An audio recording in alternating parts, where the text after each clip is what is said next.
芒果独特的口感和香气，一直以来深受消费者的喜爱。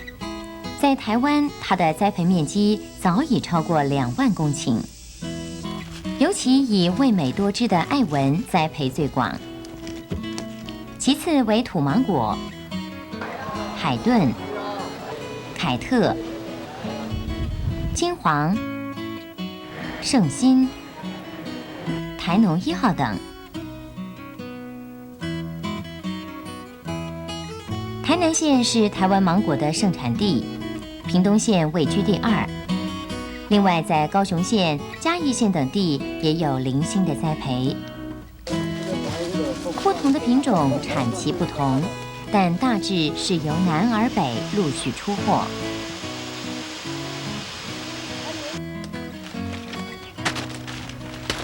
芒果产业历经几十年的发展，目前产量和品质都能维持在一定的水准。但是对于采收后所面临的产期集中、产量过剩、病虫危害、果实老化、销售管道太少、果实外观有缺陷等问题，都亟待克服。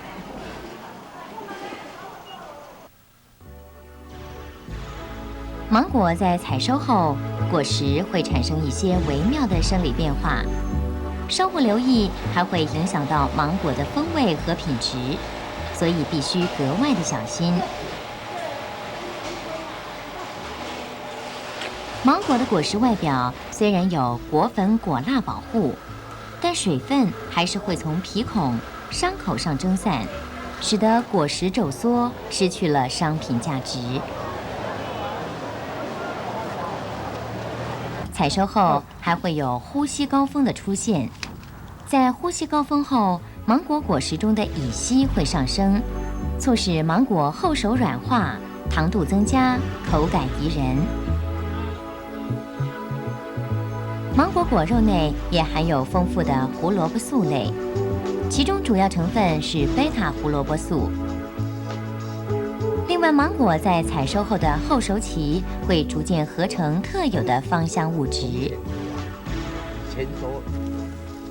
完熟时，绿皮品系由于叶绿素分解，褪去绿色，呈现黄色的底色。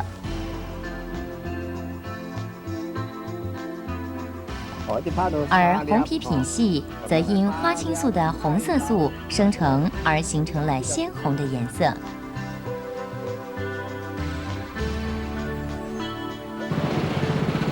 芒果在采收后也常会出现一些耗损，缩短芒果的出价寿命。芒果在更年期之后，细胞会迅速老化，或因为代谢异常，使得果实不能食用。失水会使得重量减轻，果皮皱缩。日伤、寒害或营养不平衡等生理障碍，也会造成芒果的品质裂变。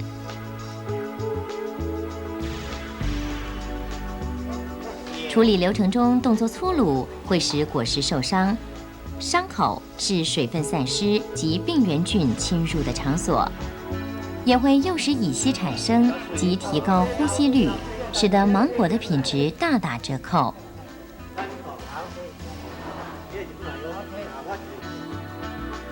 炭疽病和地府病害及果实蝇虫害，病虫害两相夹攻，无形中使芒果的品质大幅滑落，也增加了采收后的处理成本。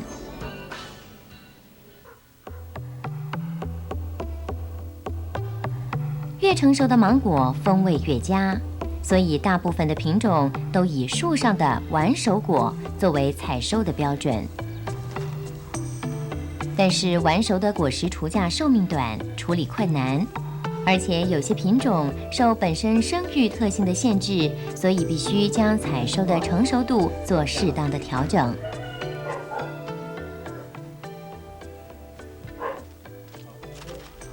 每一种品种都有它明显容易辨别的成熟度指标，像是果实的大小形状、果实果皮的颜色、果实内部的变化，以及开花后的日数。只要仔细的观察，清楚的计算，便能掌握芒果最佳的采收时刻。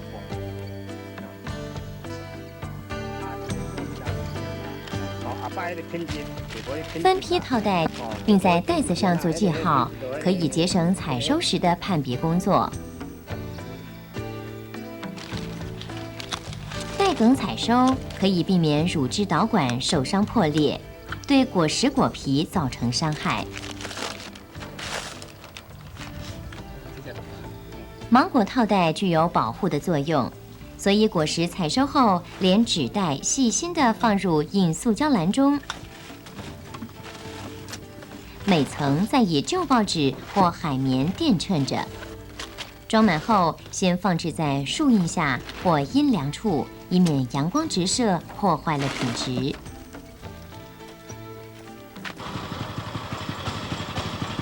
搬运装卸时，动作尤其要轻巧小心。在运的路上也尽量减少震动，使芒果能做得舒适安稳。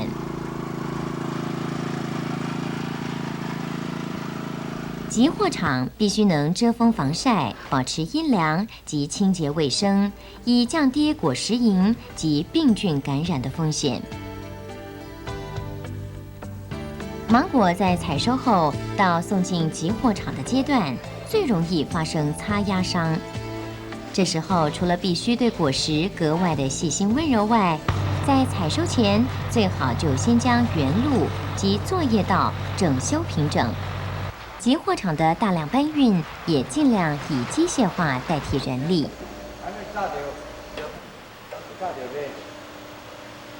采收后所有的处理工作都会增加成本，因此尽早除去无商品价值或品质不良的果实，才能降低成本，增加利润。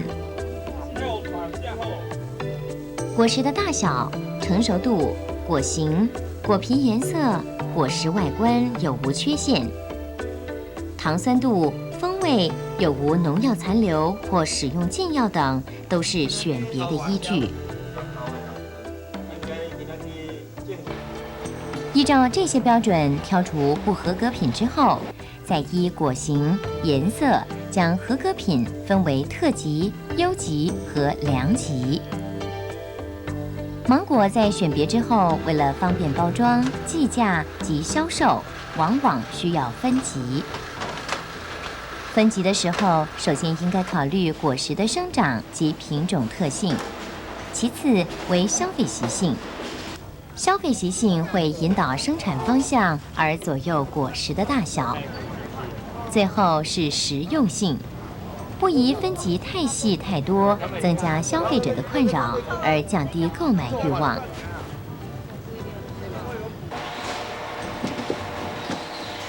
有特色的包装纸箱能刺激消费者的购买欲。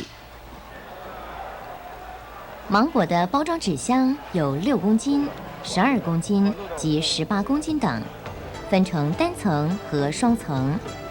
尤其单层6公斤的小包装，让芒果的品质好坏一目了然。所以虽然成本较高，但深受消费者的青睐。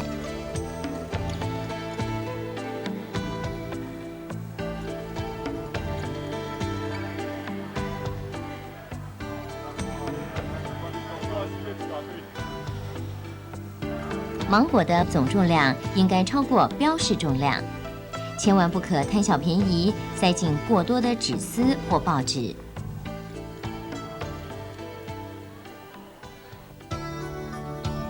为了使芒果后熟的速度加快而且一致，常常需要借助人为的方式，这就是催熟。而乙烯是常常用来催熟的荷尔蒙。一般说来，果实越成熟，对乙烯越敏感。提高温度也会增加芒果对乙烯的敏感度，并加速反应。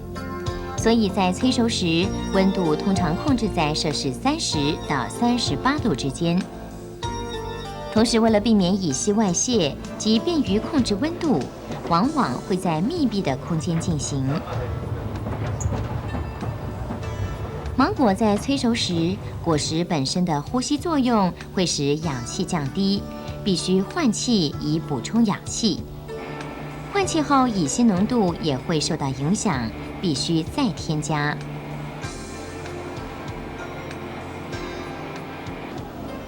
目前台湾芒果的产期主要还是集中在6到7月间，容易产生产销失衡的现象，所以可以做短期性储藏，稳定供货，将超过市场需求的量储存，等到产量低于需求量的时候再释出，而且采用先进先出的原则。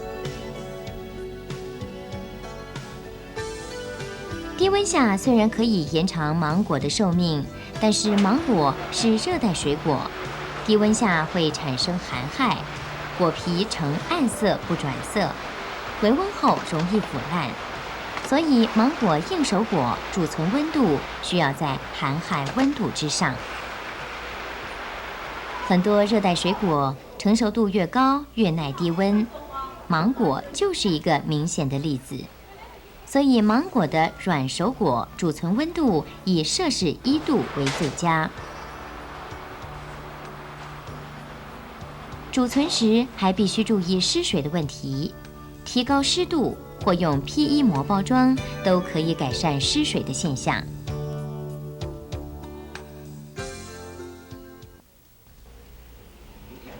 危害芒果的虫害很多，真正会在采收后造成损害的是东方果实蝇。除了喷药及生物防治之外，也可以采用套袋法或蒸热处理。在果实后熟前，以耐水性纸袋套袋，可避免雌果蝇产卵。至于套袋的时间，因为套袋兼具有降低炭疽病发生的可能，所以越早越好。套袋时袋口要密闭，而纸袋的材质一般红皮品系以半透明白色纸袋为主，而黄皮品系则以不透光的牛皮纸袋为最佳。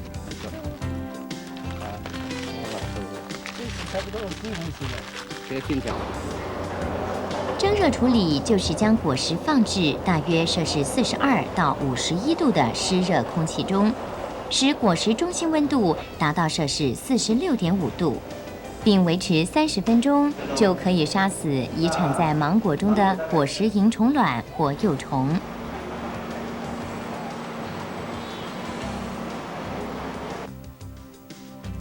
地府病和炭疽病是芒果采收后常见而且重要的病害。田间防治是根本之道，除了喷药之外，提早套袋也是方法之一。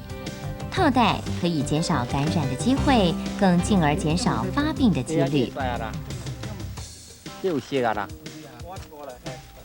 至于采收后的防治方法，有低温及温汤处理。温度在摄氏5度以下，炭疽病不易生长。虽然硬熟果不耐低温，但硬熟果不易发病。软熟果较耐低温，所以软熟果可在温度摄氏5度以下贮存。贩售时也维持在摄氏5度以下，可以延长储价寿命。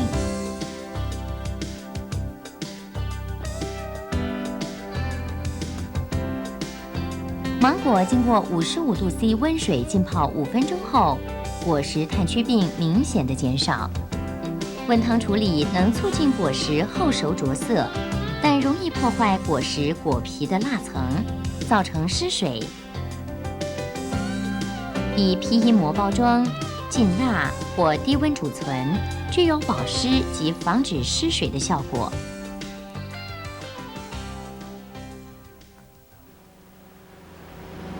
芒果的输出为我国赚取可观的外汇，外销的芒果在质与量都能齐头并进，才能拓展出更大的外销市场。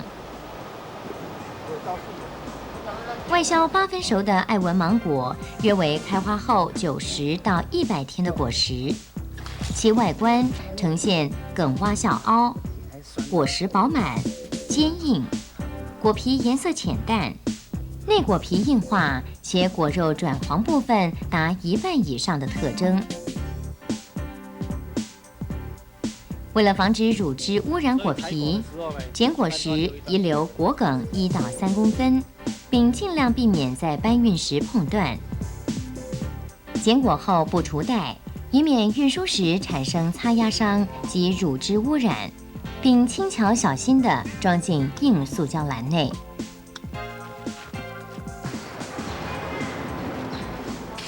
进集货场后，经除袋、修整果梗、选别、分级、去梗及水洗。洗后的果实以果梗端朝下的方式放入蒸热处理用的塑胶篮中，每篮只放1层，并避免果实滚动。果实集货完毕后，运送到丰原包装厂。运输途中避免擦压伤及阳光直晒。蒸热处理是依商检局及日本检疫的规定进行，目前以摄氏46.5度30分钟为主。蒸热处理后的果实冷却后，以蔬果网或泡棉包装，并依规定的大小放入5公斤装的纸箱中。排列时以果梗端朝上为宜。包装后的果实放入摄氏10到12度的冷藏库中预冷，并等待检疫。检疫工作由商检局及日本检疫官会同执行。最后以冷藏货柜装载，温度设定在摄氏10到12度之间。堆置时，纸箱间需要留通风道。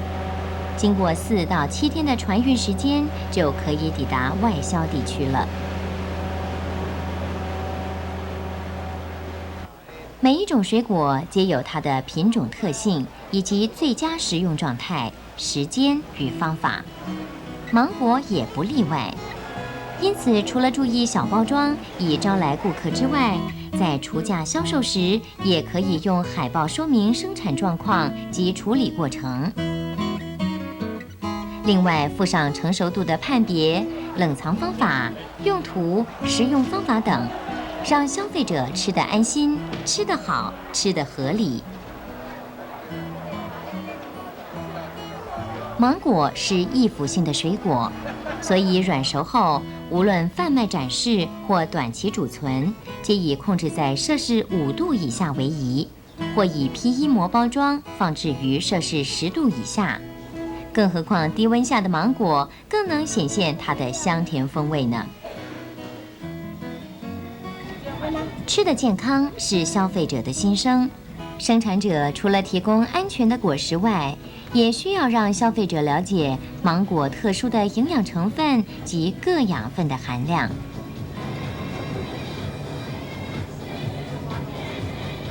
芒果采收后的处理工作流程长，手续繁杂，每一个环节都必须小心呵护，否则一有疏忽，全盘皆失。